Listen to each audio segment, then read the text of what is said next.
రాష్ట్రంలో వరుస కాల్పులపై కేటీఆర్ విచారం వ్యక్తం చేశారు. రేవంత్ సర్కార్ అధికారంలోకి వచ్చాక రాష్ట్రంలో శాంతి భద్రతలు క్షీణించాయంటూ ట్వీట్ చేశారు. మలక్పేట సిపిఐ రాష్ట్ర కార్యవర్గ సభ్యుడు చందు నాయక్ను దుండగులు తుపాకీతో కాల్చి చంపారు. మెదక్ జిల్లాలో కాంగ్రెస్ నేత, పార్టీ ఎస్సీ సెల్ ప్రధాన కార్యదర్శి అనిల్ కూడా అనుమానాస్పదంగా మరణించారన్నారు. రాష్ట్ర యంత్రాంగం మొత్తం వ్యక్తిగత ప్రతీకార రాజకీయాల కోసం, రాజకీయ ప్రత్యర్థులను వేధించడానికి మాత్రమే పనిచేస్తే ఏం జరుగుతుందో చూస్తున్నామని కామెంట్ చేశారు.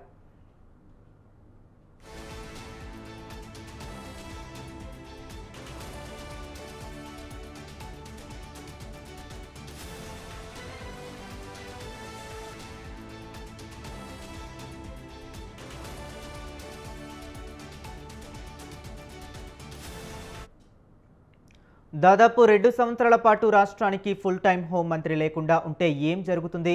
ముఖ్యమంత్రి, ఆయన సోదరులు రాష్ట్రాన్ని తమ వ్యక్తిగత ఆధీనంలో ఉన్నట్లు నడిపిస్తే ఏమి జరుగుతుంది? ఎటువంటి అనుభవం, అవగాహన లేని అమాయకుడు సీఎం కుర్చీలో కూర్చుంటే ఏం జరుగుతుంది అంటూ ఆయన ఎద్దేవా చేశారు. తెలంగాణ రాష్ట్రం ఒకప్పుడు శాంతి భద్రతల పరిరక్షణలో దేశంలోనే నెంబర్ 1గా నిలిచిందని, కానీ కాంగ్రెస్ ప్రభుత్వ హయాంలో గడిచిన 24 గంటల్లోనే 2 రాజకీయ నాయకులు కాల్చి చంపబడ్డారని ఫైర్ అయ్యారు. క్షీణిస్తున్న శాంతి భద్రతలు, అభద్రతాభావం రేవంత్ రెడ్డి ప్రభుత్వానికి ఓ విపత్తుగా మారిందని అనటానికి ఇదో స్పష్టమైన ఉదాహరణ అని కేటీఆర్ కామెంట్ చేశారు.